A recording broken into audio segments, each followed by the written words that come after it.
इस वीडियो में बेटा हम डिस्कस करने वाले हैं कि दो लाइन के बीच का शॉर्टेस्ट डिस्टेंस क्या होता है। तो ये पहली लाइन हुई L1। ये पहली लाइन L1 कहाँ से पास कर रही है? अगर आपको लाइन का कंसेप्ट पता है तो x minus x one upon a is equal to y minus y one upon b is equal to z minus z one upon c. इसका मतलब क्या होता है? ये लाइन एक fix point P x1 comma y one comma z one से पास कर रही है और किसी वेक्टर B के पैरेलल है। पैरेलल मतलब क्या हुआ? A B C, ये उस लाइन की डायरेक्शन हो गई। करेक्ट है।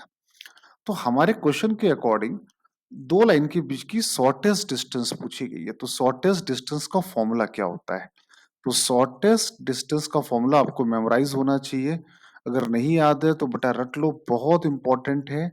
ये फॉर्मूला होता है A2 minus A1 dot B1 cross B2 divided by mod of B1 cross B2 का होल मॉड।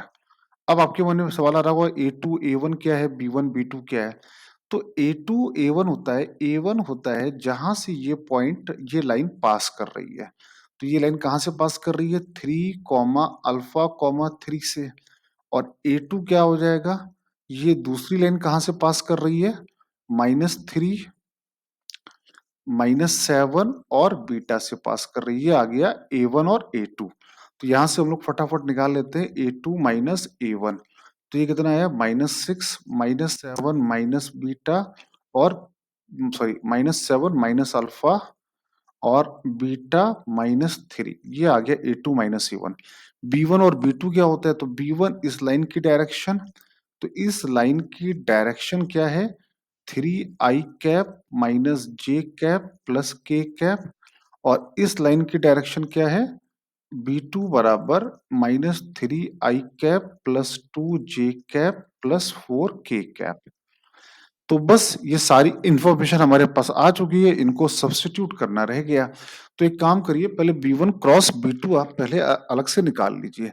तो B1 क्रॉस B2 सबको क्रॉस प्रोडक्ट निकालना आता होगा। अगर नहीं आता है तो मैं यहाँ पे लिख रहा हूँ IJK।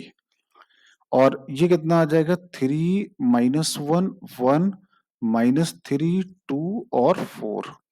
तो ये आ गया I -4 -2 -j 12 प्लस 3 और k आ गया 6 -3।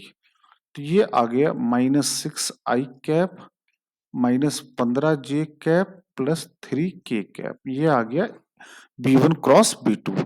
अब A2 माइनस A1 आपने पहले निकाला हुआ है। A2 माइनस A1 कितना आया था बेटा?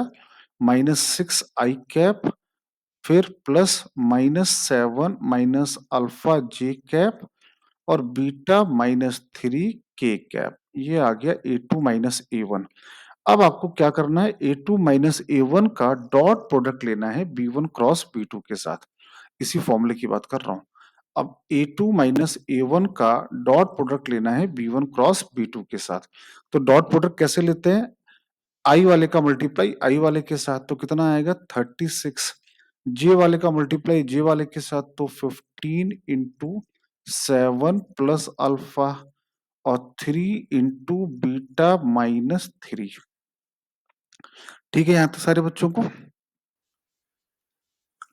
ठीक है बेटा, यहाँ पे A2 minus A1 dot B1 cross B2 की वैल्यू ये आ चुकी है।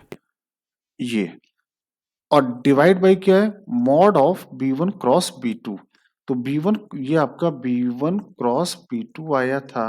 तो अब इसका मैग्नीट्यूड अगर आप निकालोगे तो B1 क्रॉस B2 का मैग्नीट्यूड आएगा अंडर रूट 36 225 प्लस 9। तो 36 और 9 45। तो ये आ गया 270।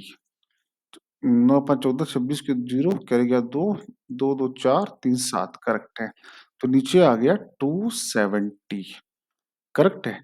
और थोड़ा सिंप्लीफाई कर लेते हैं तो कितना आया? 36 15 सत्ते 105 plus 15 alpha plus 3 beta -9 divided by 270।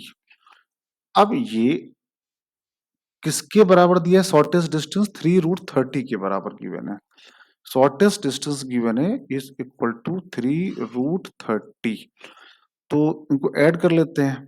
तो 36 और 105, 36 और 141, 141 में 9 गया तो 132 plus 15 alpha plus 3 beta upon 270 is equal to 3√30 आया। करेक्ट है। अब यहां से देखो तो 3 से वैसे डिवाइड कर रहा है ये, तो ये आएगा 3 चौको 12, 3 चौको 12, 3 पचे 15 alpha beta upon 270 is equal to √30 आ गया। तो 5 अल्फा प्लस बीटा की वैल्यू कितनी आ रही? 270 √30 माइनस 44। ठीक है। यहाँ पे एक अंडर रूट भी आएगा जो ये छूट गया था। Here it will be under root. तो इस जगह पर भी एक अंडर रूट है, तो ये भी अंडर रूट में लिखा हुआ है। तो ये आएगा +44 इधर रहेगा। अब ये कितना हो जाएगा? इसमें से 9 बाहर ले लो तो 3 इंटू 30 आया।